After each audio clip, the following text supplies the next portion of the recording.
Chinese industrial policy seems to be really focused on getting a big chunk of market share and having the ability as the world's dominant producer, whether it's solar panels or EVs or rare earths, to completely flood the market. Once you're in the door as a dominant player, you can flex your muscle and really squeeze others out. So that's the truth, whether it's a certain material. That's also the case for batteries. So there is this learning curve that has to happen. And so we're having this happen across multiple supply lines all at the same time. And so for us to catch up with each supply line, it takes a long time to be able to do that. There's the sense that, oh, if we just put money into the market, then we can produce what we need.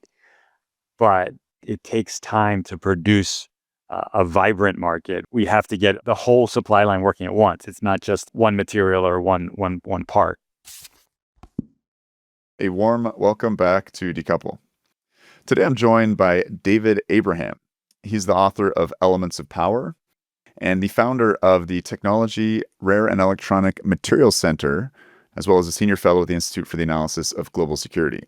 His career spans Wall Street, government service at the White House Office of Management and Budget, and years of on-the-ground research in global resource supply chains. David, welcome to the podcast. Great to be here, Chris. Thank you very much. Listen, I very much enjoyed your book, The Elements of Power. It was published about 10 years ago now. I feel like you're a bit of a man ahead of your time. Rare earths, minor metals, whatever you want to call them, have definitely been in the headlines recently. What leapt out at me and led to me tracking you down was the escalation and tensions with the U.S.-China trade war, Trump's tariffs, and what seemed to be a pretty strong trump card that the Chinese played, which really de-escalated the context of the conflict. And I think reduced, I mean, I'm not sure if it was the only thing that led to Trump reducing and dropping tariffs from something insane like 150% down to 30%. But China's chokehold on these elements of power, as you refer to them, I think is reason to pause and this, again, sort of historic moment, I think really raised the profile of something that you've been going on about for a number of years. So thank you so much for making the time to come on the podcast and educate me and by extension, my listeners. Happy to explain. I mean, I had a bit of an anemic introduction. If you want to take another minute or so just to place yourself in your context and why you got interested in this topic. Well, I was based in Japan's Ministry of Economy, Trade and Industry, and I was looking at the resource flows back in 2010. And at the time, I was one of few foreigners who was there working in that research institute in the ministry. And China had just cut off access to rare earths. And I didn't know exactly what rare earths were. I had worked in natural resource policymaking in the U.S. government, working with the Office of Surface Mining. I had worked in a commodities trading firm in Stamford, Connecticut, and I understood commodities, but these were something different, and they were cut off. And Japan was really concerned about their whole Japan Inc. and being able to produce the products that the world needed, from laptops to cameras to drives, and I didn't know the power of these elements until I started to understand why they were so important and the supply lines that allowed the world's modern day electronics to work. And I realized that these rare earth elements were really critical to the production of most of the things that we use, whether it's the microphone in front of your face, the speakers here, almost everything around us seems to have a dusting of these materials. And then realize, wow, it's not just rare earths. There's a whole bunch of other materials that are really used in small quantities, but it make modern life work. The fact that the iPhone can work is because there's half the elements known to man working in conjunction to make the phone vibrate, to make the phone light up, to make the phone allow reception to come into it. And that was fascinating to me. And didn't see very many people talking about these materials. And so I spent a couple of years traveling the world to understand the supply lines of these critical minerals and what were the geopolitical, economic, and environmental implications as we switched from these older oil and gas economy to a newer battery-based, electronic-based economy, when green technologies would become more widespread, and as technology becomes more diffuse, what were the implications? So that's what led to the book in 2015. And there were some interests in some quarters, but really there wasn't a lot of interest because, if you will, the manufacturing lines were moving. iPhone was able to launch a new phone, every year. The Defense Department was able to find magnets it needed for its missiles, and there wasn't a lot of attention to critical minerals back when the book was released 10 years ago. Now things are a little bit different. Yeah, it's not every interview that I've got the periodic table pulled up in front of me.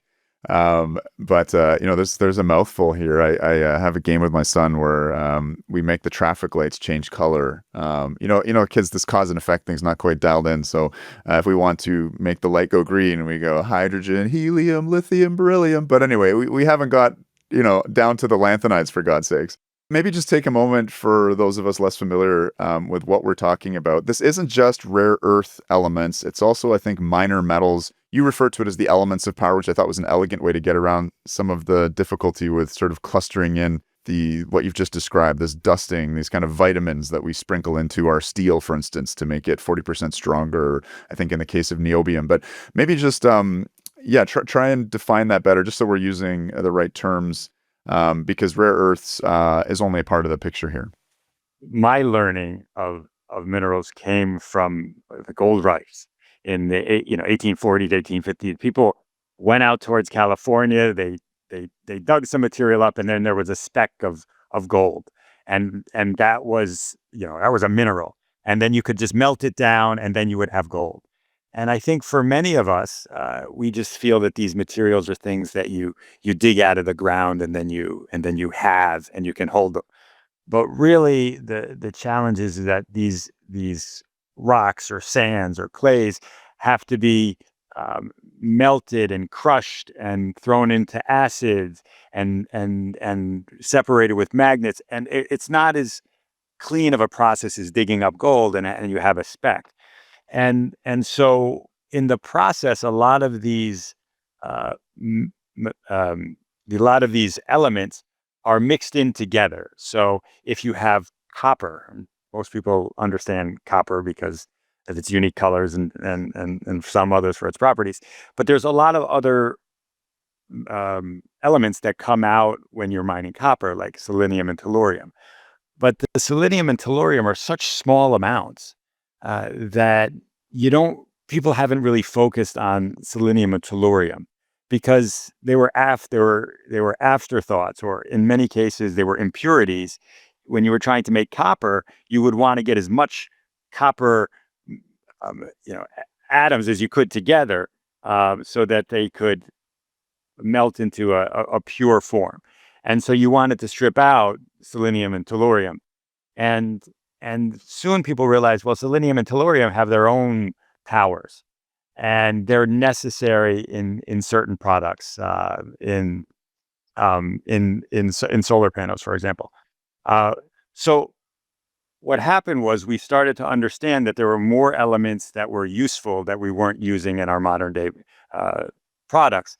And they were produced in really small amounts and often not mined for selenium and tellurium. In the case, it was mined for copper.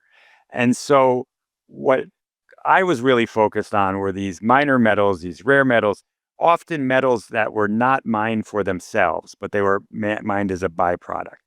They're often, because of the unique properties they have, used in really, really small amounts. It was just a dusting that was needed. And because it was just a dusting that was needed, there was often very small markets. So you couldn't get a sense of how much the world was using because it was not like oil, where you understood how many barrels were flowing from where. They were often traded by a very small number of players and often produced in just one or two places. And uh, the unique um, situation that these materials found themselves in was fascinating to me. And so when people talk about critical minerals, historically they were talking about these type, but increasingly critical minerals are any mineral that's critical to anybody. So In Indonesia, it's nickel. Now, nickel is widely traded. It doesn't face some of the challenges as a byproduct. But in Indonesia, nickel is a critical mineral. Other people are talking about copper as a critical mineral. And while they may be critical, every material is critical to the user who's buying it. But to me, it's the smaller byproduct metals that are the ones that are the most challenging, because oftentimes uh, their uses are just becoming known and the markets are so thin. It was interesting. I was just, thinking in really broad, abstract terms about, the materials that humanity has used as we've progressed from the Stone Age, Bronze Age, Iron Age, Industrial Age, Space Age, whatever you want to call the current moment. And it's wild, as you're saying. Half the periodic table is, in this iPhone right here. Um, and that leads to, as you're saying, there's some really kind of esoteric elements on the periodic table that we only find in certain parts of the world. And that leads to really interesting geopolitics, particularly as we kind of leave the unipolar moment. And there's a little bit of great power competition. I heard in your book you quoted Deng Xiaoping saying, the Middle East has oil, we have rare earths. And I was hoping you could expand on that, because the sort of cartel-like squeeze that China has on these elements really seems to dwarf the control that OPEC has. I mean, oil is produced, in many other places other than the Middle East, and for instance, the British finding their North Sea fields really, created quite a different dynamic and disempowered OPEC. So maybe you can describe a little bit about just these kind of accidents of geography as to where they are, and I mean, we're going to do a big, long section in terms of, how China has gained this dominance. So don't feel like you have to answer that in one question, but maybe just explore that moment of that, I guess, sort of visionary statement by Deng Xiaoping. At the time, it's hard to get in his head, but at the time, this was the 1990s.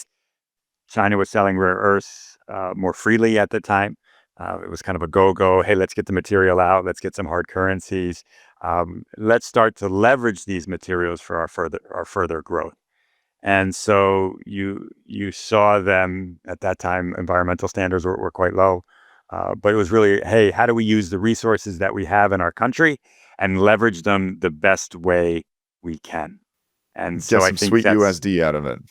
yes, to be able yeah. So either it's selling it or it's building upon it. But there was a strategy, a military strategy over time to be able to use the resources that the country had to further its own growth and development. I don't think that's drastically different than any other country that's resource rich. I don't think the Saudis were saying, hey, well, we got a lot of oil.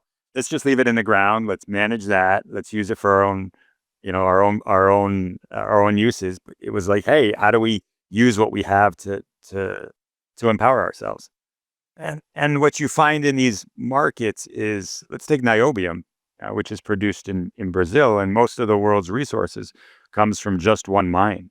And so it's a very controlled market. And what happens is that to compete against an entrenched actor, you have to do a number of things, and you have to do them better than the existing company that's there. So for niobium, they have a wonderfully strong deposit in Araxá, Brazil, and it produces. It's got a high grade. It's produced at very low costs, and to compete against that, you have to, one, be able to get capital to build your project. So for every new, a ton of niobium that's being produced, you have to spend several billion to build a mine, and they just have to have operational costs. So you have to be able to get the investment into the project. And then you have to compete against a very entrenched operation. So even if you could be as efficient, you still have to get to that stage. And so to be able to bring on new competition for some of these markets, it becomes very, very challenging. And so niobium has been produced by this one mine for many decades, and the market seems to be quite stable. And while some people are concerned about, okay, we're relying on one mine, that mine has been producing for China and the rest of the world uh, quite reliably. And so, for the most part, people don't talk too much about niobium, even though there's a tremendous reliance on one particular mine and one particular country. The challenge is what happens when you don't get along with that country. We kind of brushed over the magic of these elements. So let's maybe, and rather than doing a big exhaustive list and boring people, let's as they come up, let's talk about them a little bit. So niobium, another vitamin that you can sprinkle in tiny amounts. What does it do? Why is it so relevant? What you have are different steel additives. Some steel, like niobium, is very good in pipelines. You have some steel additives that make the material stronger. They have some. It depends on what you need from the product. So let's take an airplane. If you're building an airplane engine, you need something that can withstand the cold. You need something that can withstand the heat, and the pressures that an airplane engine are under are very different than a fork. And so you need to add cobalt into an airplane engine, where you for a fork and knife, you definitely don't need that, because there's not going under such disparities in heat. So each material has its own unique Magic then infused, yeah. magic. It's like it's like the ingredients in a cookie. That you need baking powder. You just need a small amount, or you need yeast in pizza. A small dusting of yeast is critical for your pizza, because otherwise it doesn't rise. The dough doesn't rise. And so each element has a certain functionality. You have to look at it as ingredients in a final product. And I mean, to stretch that analogy a little bit, if you don't have, the yeast or the sugar, you don't eat, right? And we've really become dependent on these elements in a number of technologies. Where if you want to again have high performance jet engines, and you do not have access to some of the spice, we'll call it, if we want to get a Dune reference in or something, you simply can't have that engine. It sounds like there's some stuff which it's substitutable and swappable, but really, really important stuff. Stretching back again historically through time, it seems like these early yeasts or magic sprinkles or steroids, whatever we want to call them, became became a geopolitical issue. In your book, you were talking about in World War I how the Germans were able to replace war material at a staggering speed, and the Brits just had no idea how they were machining new armor and new barrels and things like that. And tungsten, that doesn't sound as exotic. I think people have heard about that. Maybe if they're hunters, they use tungsten instead of lead shot when they're hunting wildfowl or something like that. But for cutting tools, that was really vital. Another steel strengthener, yeah. Right. Yeah. Like export bans that were in place as part of that war effort. Like Germany just chronically, as a continental power, prone to blockade, and if it needs exotic materials from far away, prone to having those materials cut off. This is a long, long history, and I'm wondering if we could explore that a little bit. Either World War I or World War II. Stockpiles, and sort of we're in this current moment where the U.S. is really sort of scrambling for a supply of these vital materials. So we're gonna build this up slowly, slow burn. We've got a lot of water to cover, so just nibble away at my questions, which are way too long and give you way too many directions to take them. But choose your own adventure, David. During the 30s and 40s, we were getting into actual combat operations, and the question is how do we cut off our enemies from the resources that they need? And they weren't all getting them from the United States. They were getting them from Latin America and elsewhere. And the cost to replace the weapons were increasingly becoming a challenge for Germany. They were paying 2-3 times the amount for this to be able to rebuild its tanks and so forth. And that started to impact the war machine, not being able to produce it. You look at Japan coming into the war, and at that time we were cutting Japan off from all kinds of energy supplies that they used to need coming into the island country, because it didn't have as much resources. So when you start to starve countries from resources, they're going to go out and try and find them. I think what if you look back through a longer history, it's those who started to use materials in newer ways. We're able to fasten new types of military equipment.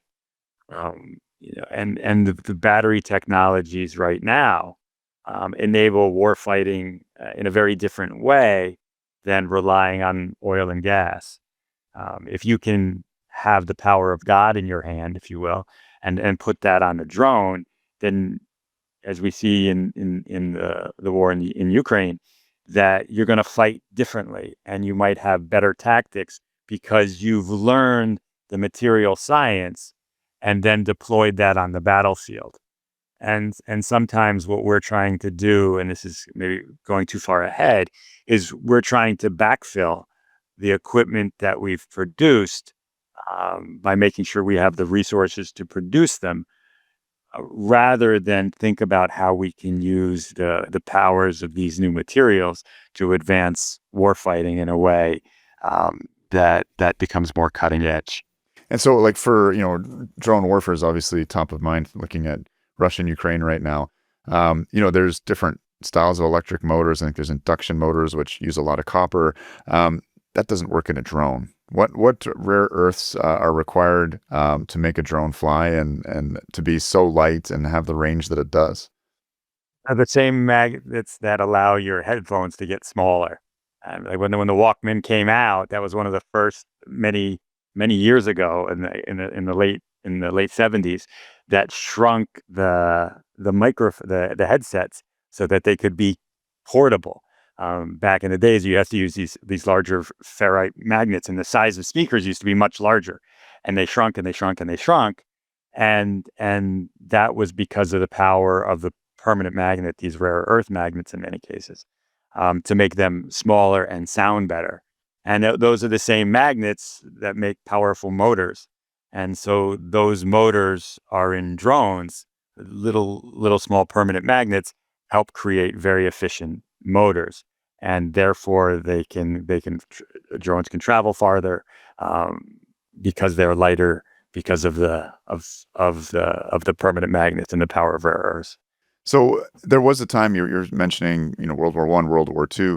Um, there was a time when this was really top of mind for decision makers, and the U.S. had quite the stockpile of things like tungsten, molybdenum, and I think a plethora. I'm not sure the number. You have it in the book, something like 50 different minor metals and rare earth elements. What happened there? Because again, I guess coming out of a moment of great power competition, there was a real sense of he who possesses these materials can have the better and higher technology and the edge in warfighting.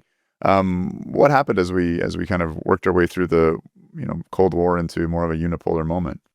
When I was working on my book, there was a 12 volume set, so something longer than a foot wide of books that were from the Paley Commission. There was a commission that was looking at the resource use and the importance of minerals.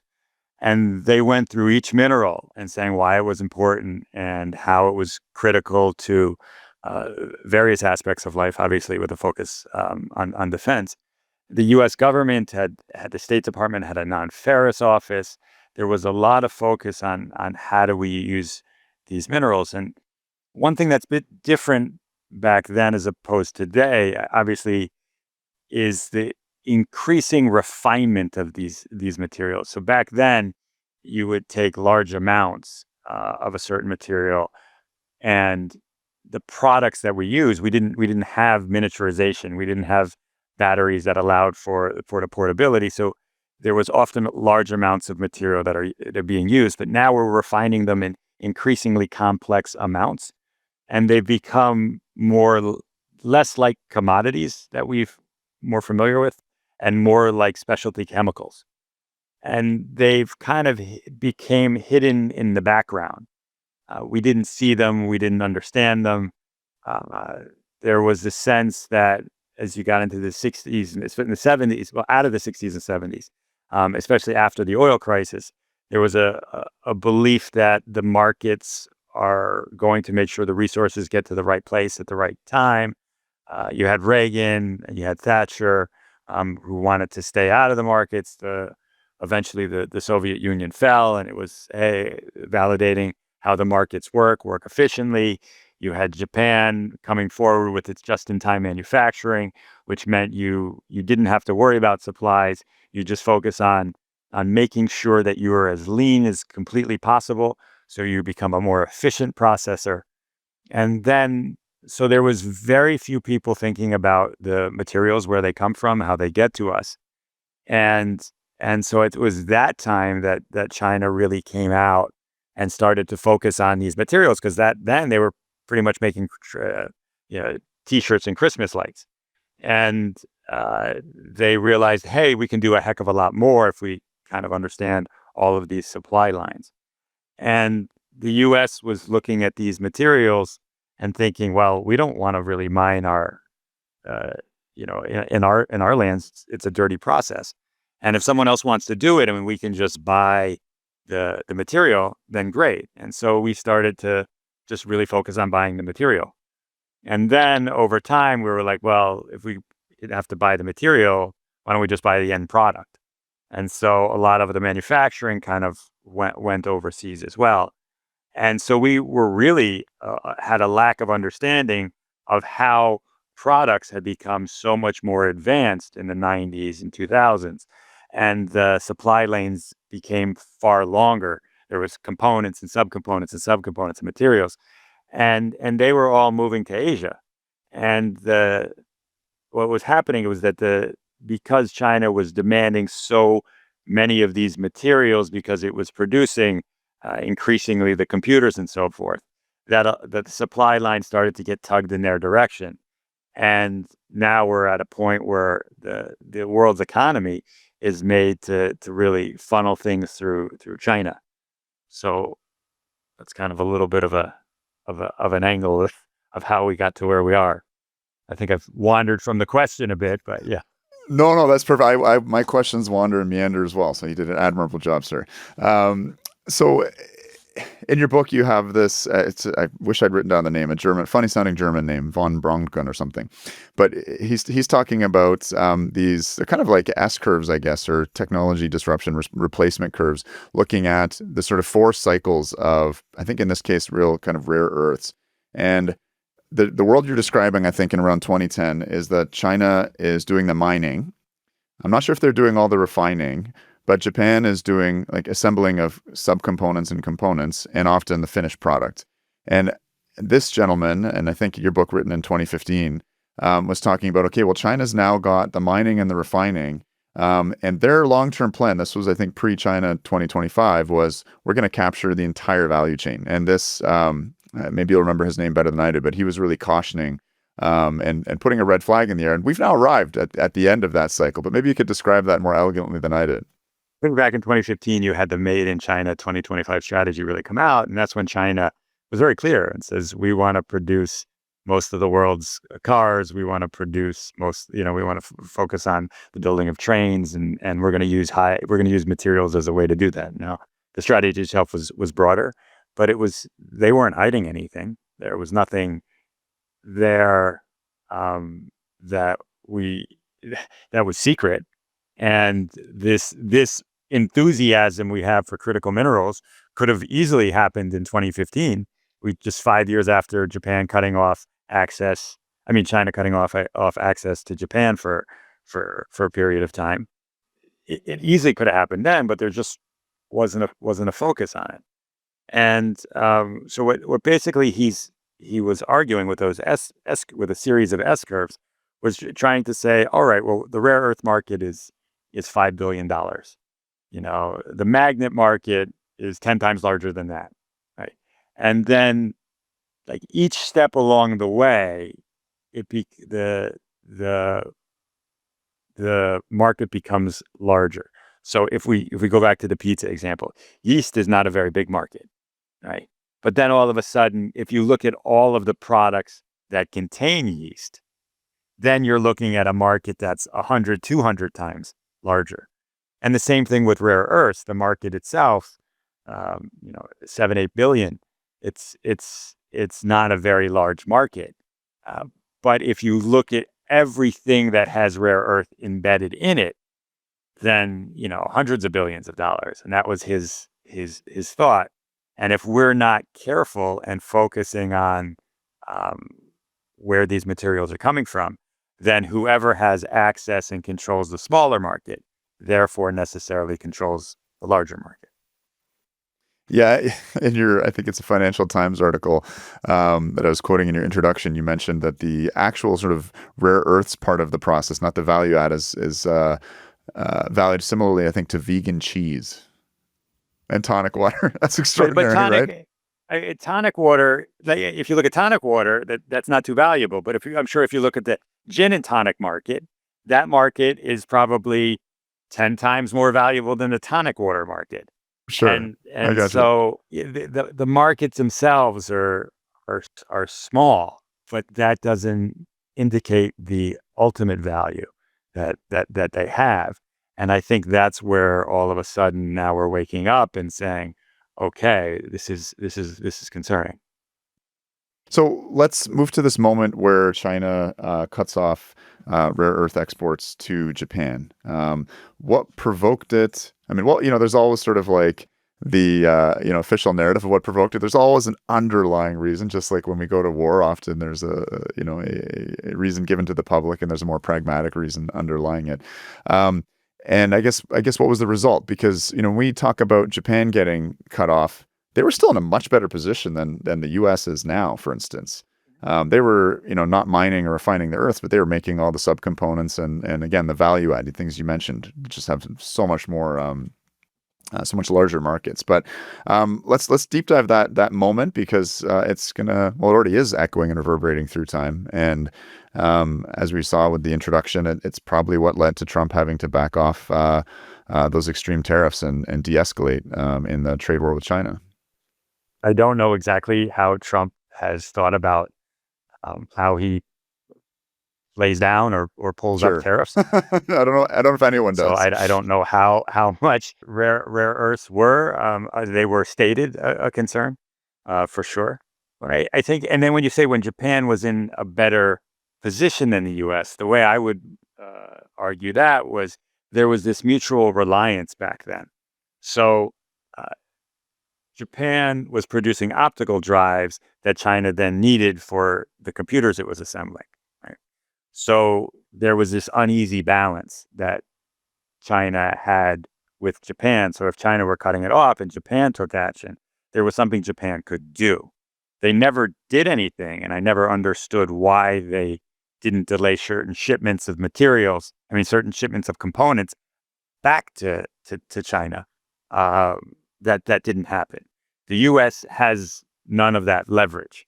They are a consuming a country. It has some leverage in that MP Materials was shipping 85% of its product or its sales to China for the And rare earth. MP Materials is the Mountain Pass. It's the U.S.'s only rare earth producing mine, I believe. Yeah. Correct. It's one of two large producing primary mines where the unique place where mining, for the most part, is done for rare earths. In China, you have an iron ore mine that produces rare earths as a byproduct, so it's actually it's much cheaper to produce. But 85% of Mountain Pass's product was shipped to China to refine it, is what you're saying. 85% of the company's sales was resultant of its sales to China or Chinese entity before 2025. And then this is sale of like the ore, or this is sale, say, because I understand Of again, rare earths concentrates, aren't yeah, of concentrates. Okay. so what you have is, without going into all of the entire supply line, you dig something out of the ground, then you crush it up and refine it. You mix it with some acids and you get a certain powders. Um, MP didn't have all of the processing ability. They're working on it now and being able to produce some material, but they didn't have the same level of expertise, and so they were shipping it off to China, and it's a good business. Uh, China appreciated it. The U.S. had its own mine. There was a happy imbalance politically, But in terms of being able to make a company eventually be profitable, there was that opportunity because the US does not need the material that Mountain Pass had produced up until today. There was no market for it. When China controls 90% of the world's refining process, then that's the market. And so MP was such a large mine that it needed China as a source for the its material. Okay, I made you jump over just to define Mountain Pass from you were speaking about the situation with Japan and China. And from what I understand, part of this, um, I guess there was like a fishing incident near Senkaku where But the you had Coast Guards got aggressive. I'll come back. I'll Yeah. come back. So yeah, Okay, so come there back, was because it's a good story. a geopolitical kerfuffle, uh, which is a very light word for that. But there was a challenge over some uh, disputed islands. Japan would say they're not disputed; they're Japanese territory, and there was some encroachment on the islands by Chinese fishermen. And Japan escalated tactics to instead of just shooing the fishing boats that were coming in and encroaching on Japan's territory, they arrested one of the captains, and then there became this kind of tit for tat uh, geopolitical battle, and all of a sudden, rare earths to Japan were cut off. There are two different thoughts onto what was happening. One was that there were some rogue officials in a lot of these ports not allowing China to export rare earths to Japan, or there was an official decree from up high saying we're not going to export these rare earths, these critical materials, to Japan. But what was clear after a while is that there was some kind of dictate from up top to after a certain period of time to release the materials. But at that point, that was the first time that China was so clear in using rare earths as a political weapon. There had been, had come off the heels of when China has started to really reduce the amount of exports through export controls and started to changing the regulations. But it was the first time where it was specifically targeted towards one country. And Japan said, uh-oh, this reliance isn't very good. And so in its part, it started to invest in Linus. And Linus is the other major rare earth producing mine has facilities in Australia and Malaysia. And it supported Linus's growth through mostly loans to be able to produce for rare earth elements to go to Japan over the past since 2011 to today, and it's still in operations. So Japan had also tried to start recycling some of its magnets and tried to secure some of the other supply lines. But really what was happening in 2012, 2013, 2014 was that the prices of these rare earths, which had spiked on the concern of supply out of China, had dropped down. And all of a sudden, what was concerns over geopolitics became, hey, we can get the supply of materials from China, and the price is right, and China's exporting, and that became just so far in the rearview mirror that China could control the market that no one really cared, because the people who mostly cared were the ones who were buying the materials for their products, and those are like the magnet manufacturers, the component manufacturers, because the large um, car companies in most parts had no idea what's in the materials that they're getting.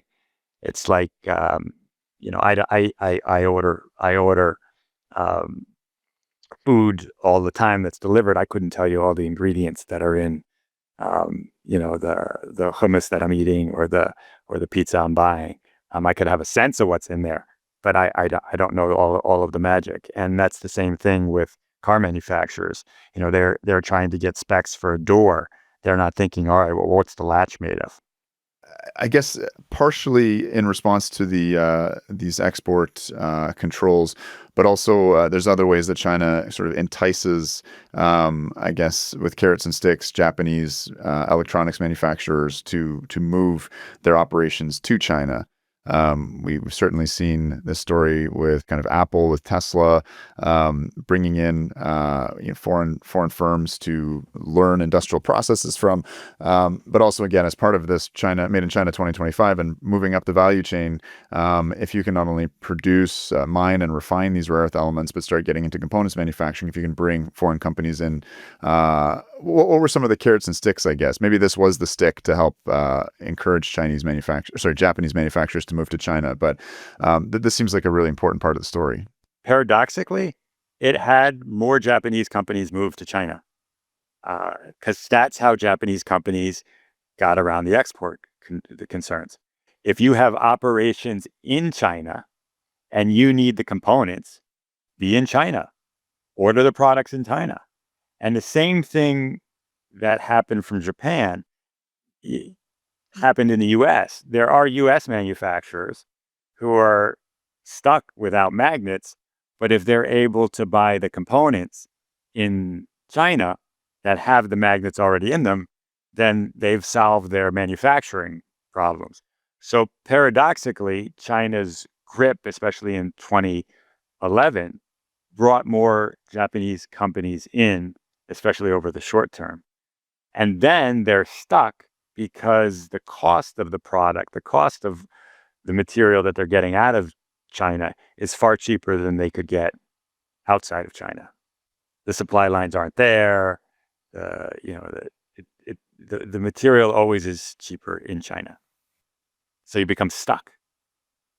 So for companies that are trying to get around this concern about magnets right now, they have a couple options. One, they could try and buy as many magnets as they can on the market that are already outside China. That's hard. Two, they wait in line for China to get because their export controls right now of magnets coming out of China or many magnet materials coming out of China. So it's two, they can then wait in line to get exports out of China, waiting for their applications to be renewed, unlike previously where they could just buy it. Or three, they can move to China or they can get the components from China and bring them over to the US. More broadly, Chinese industrial policy seems to be really focused on getting a big chunk of market share, scaling up, and having the ability as the world's dominant producer, whether it's solar panels or EVs or rare earths, to completely flood the market. And as you're mentioning with this niobium mine, this is a different story, but in Brazil, entering into this arena, starting a mine, it's much more than just finding a good deposit and getting finance to start the mine. These trace elements. I guess they're kind of volatile. Investors have to look at this and say, hey, there's a producer that could dump material on the market and knock me under. So this is part, it seems, of what maintains this kind of Chinese supremacy. Now that they've got it, once you're in the door as a dominant player, you can flex your muscle and really squeeze others out. And it seems very particular to again, the spice as we're sort of referring to it. So that's the truth, whether it's a certain material. That's also the case for batteries, because China has so much capacity to produce more. It's akin to I use an HP laptop, and the cost for HP to produce another laptop, I guess, is probably, I don't know, $400. But the cost to Chris to make a new laptop is probably going to be 5,000, 10,000, and it's going to take a long time, and it's not going to be as good as an HP laptop. So there is this learning curve that has to happen. And so we're having this happen across multiple supply lines all at the same time. And so for us to catch up with each supply line and to make sure that each product is produced at the specifications it needs, it takes a long time to be able to do that.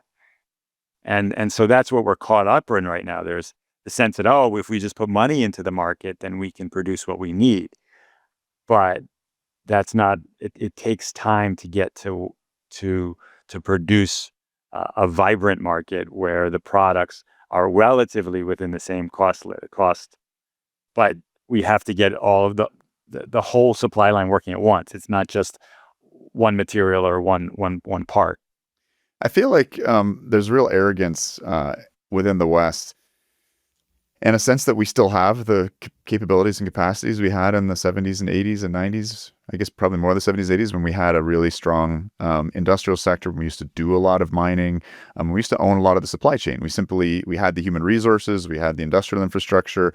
And I feel like there's this kind of hangover where we don't yet realize that we've lost that. And we have generations of, kids that have learned to code. They haven't learned how to, the most modern mining techniques, or critically the kind of refining techniques that you outline in your work, how complex it is, the metallurgy and the separative processes, for instance, for that whole lanthanide row in the periodic table, where chemically these things are incredibly similar. They're hard to pull apart. So can you talk a little bit about that sort of skills gap that we're seeing in terms of our human resources side of things, and maybe just how out of touch we are in terms of not understanding the capacities we've lost and the capacities that a country like China has gained. There's a massive skill gap, and there's also what you kind of address. There's also this hubris and this confidence, and that's the first part to me, because I think what we've seen in the service industry or in the tech industry is that you can build things very fast, and so you can scale a company, whether it's ChatGPT, with utter speed. And the wreckage of so many IT companies, because many do go under, you never see, but you physically see when Northvolt or when a factory goes under. You can literally see the wreckage. And so what you have are all of these companies growing and blowing up very fast in the tech world, and you just move on and move on very fast. But these are physical projects, and they take time to build. Even just buildings take time to build. You The coding is fast. Services are fast, and so what we've become a believer of in the Shark Tank world, that if we just get the capital to us, our idea can just accelerate and we can go. And so in that context, wow, it makes sense. Someone can raise money, then they're going to produce magnets. They've got a breakthrough technology, and they're going to roll. And what happens is that you really have to get intimate with these materials. You've got people who spend their whole lives understanding the properties of cerium and how that can fit within polishing powders or magnets, and you understand the material almost like uh, a player on a sports team. They have certain properties and certain skills that they're really good at, and you have to understand how to put all of them together because you know them intimately. And that's not the case when you're coding. You're just building and you're building, and you scrap it if it doesn't work, and you build something else. If you're It takes months to be able to get certain products to a spec, and then you have to see, does it meet what you're trying to do? And then you have to get it qualified by a manufacturer, and they have to be confident that you could produce it, because this is not a code that you can erase. You're putting a magnet into a pacemaker. You better make sure that that magnet has been tested before it goes in. And so these are physical products, and I think there's a lack of appreciation. I was out in China in 2013, 2014. I went to a rare earth conference, and there were thousands of scientists who were just focusing on rare earths. I went to a similar one in Denver a year later in the US, and there were just a couple hundred, and they were looking at all critical minerals. So the scope and the number of programs, something like 40 programs that are focusing on metallurgy, for rare for it's escaping, was certain critical minerals, and we have 3 in the US or something like that. The scope of the people who are being trained is so much larger in China, and so we have to be far more productive with less people, and it can be possible, but it's really hard it's hard to go into India and beat people in cricket if you've never played before. And so we're trying to get people to play a whole new game that they haven't played before. And we're trying to do it and then go into India and beat cricket. You can bring a whole bunch of baseball players and they can be amazing athletes, but they're still going to lose. And that's the problem that we're facing in the material space right now. We're fighting a battle that we don't have the expertise to win in yet. And you mentioned again, just to dwell a little bit more on the refining, particularly of rare earth elements, that lanthanide table, cerium, praseodymium, neodymium, etc. I was just nerding out a little bit on the chemistry, and their outer valence electron shell is all the same because they're filling up a lower orbital. And so it makes them chemically just so hard to tease apart. And you in the book you talk about like just how esoteric the knowledge is of, I guess, these like brewmasters of lanthanide refining, and again separating out, like, we're really focused on nuclear here, and obviously the great challenge, or one of the great challenges of the Manhattan Project, was how to pull uranium 235 away from uranium 238, and a huge chunk of the scientific investment was in mass spectrometry and other tools to analyze and then pull apart the same element just with a few more neutrons in it, or a few less. Talk a little bit, I guess, about that esoteric knowledge. I'm not sure if you met people at that conference, but it sounds again like there's people whose whole lives is just tinkering with. It's not just kind of PhD knowledge of stuff you can read in papers. It's actually playing with the material and developing new processes, ways of doing things cheaper, etc. I go back to the food analogy. I mean, I'm in Asia and I can't get a bagel because there's a certain art to it. You make the dough and then you have to boil it. And how long do you boil it? Then you got to take it out and then you got to bake it. And someone who's been making bagels for many years could easily taste a bagel and said, "Oh, it was boiled for a minute too short. It should have been boiled for a minute too short, and then it should have been baked a minute longer." They know those types of things through experience. And so you have that same expertise in setting up these mixer settlers that take material from one tank and then move it to another, and it's this long process to separate these elements from each other. They have a sense of doing that, of how to do that, and you can't read that in the textbook and then immediately deliver that. It's not like coding knowledge. And there's no quick chat GPT that can help you fill in the gaps of coding. You have to go through the process. So, in our pre chat before hitting the record button, I was using some expletives to talk about just sort of how dire this situation is. I really don't like when people compare rare earths to oil, for instance, because this is not a source of primary energy, and I think we've elucidated throughout this conversation just how special the yeast or the spice or whatever else we're talking about, making kind of steroids, making your steel stronger, lighter, faster, making your screen phosphoresce with bright reds and nice green tones. The magnets on your speakers pulse, but also the drone engines working so you can have a light, aircraft that can fly long distances, etc. Again, these are critical materials. They're very unique, distinct. They're hard to get your head around. Your book did an amazing job of catching me up to that. Um, in terms of identifying this path forward, it's not just okay. Well, we just throw capital at it. We've made that clear. We're really lacking in human resources. Like, can we catch up? And if so, what would that look like if you're the rare earth czar? If tomorrow you get a call from the White House and we've really got to solve this problem, what are 3 or 4 things that you recommend as sort of concrete policy paths? And it took China, from the 1980s to now to gain this dominance. What's our quickest route? How do we catch up? Can we catch up? What is our goal? I mean, that's the question. Like right now, it seems like our goal is to produce these materials. We want to make sure we have the materials. Like so, but then so what? Like why does it matter?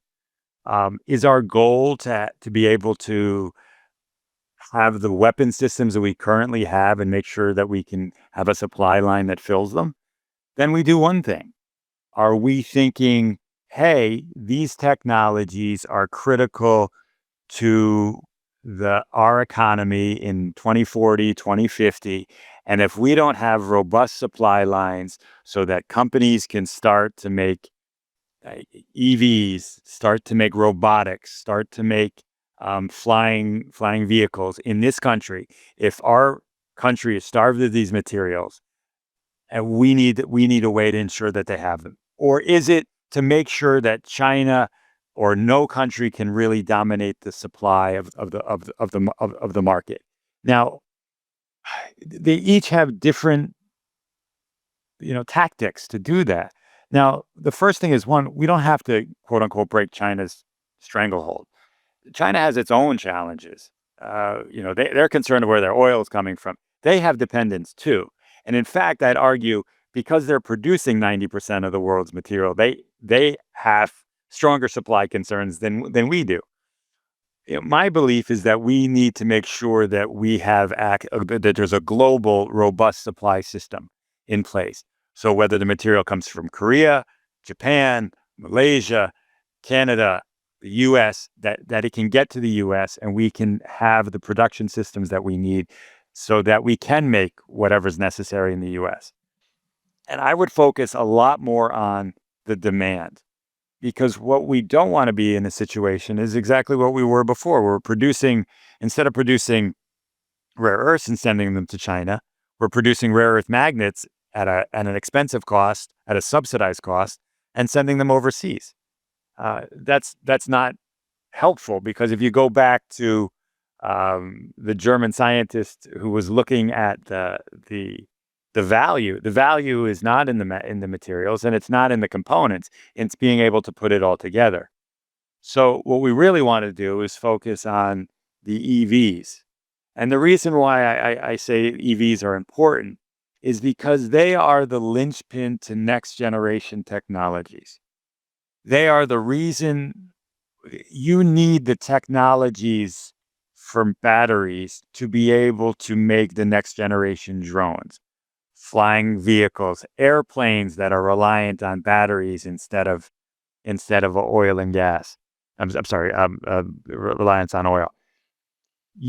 We need to be able to be at the forefront of the development of these technologies to have a strong military. And EVs are so important because they use so many materials in so many different ways that they make the demand that all of these mines need. And without focusing on the end demand, we're just shipping all of the resources overseas. And it's not clear to me that we even need to produce massive amounts of dysprosium or neodymium, because we don't have the demand.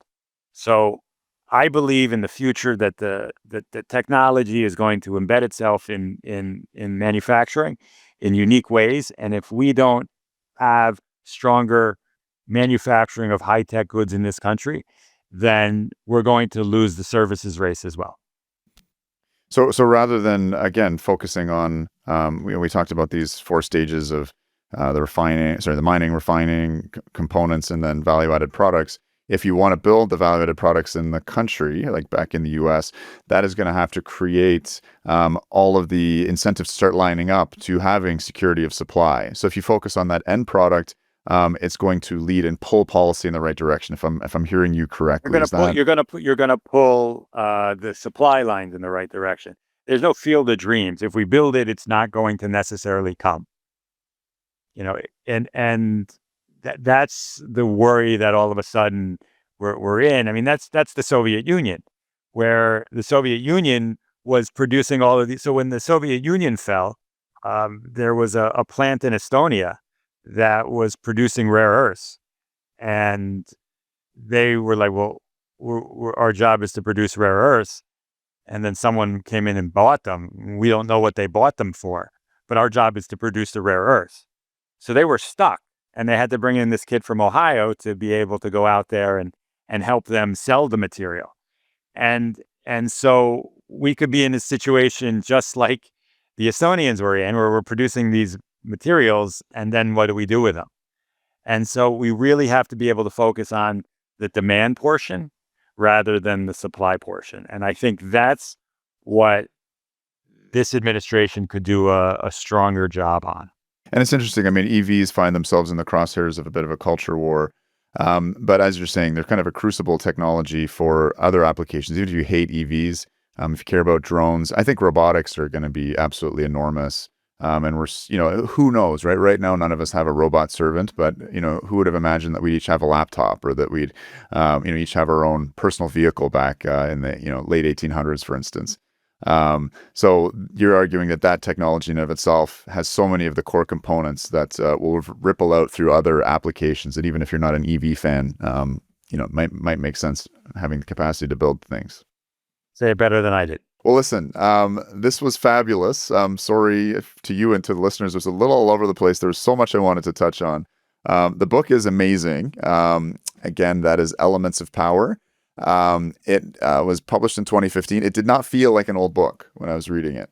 And I know you're working on an updated version.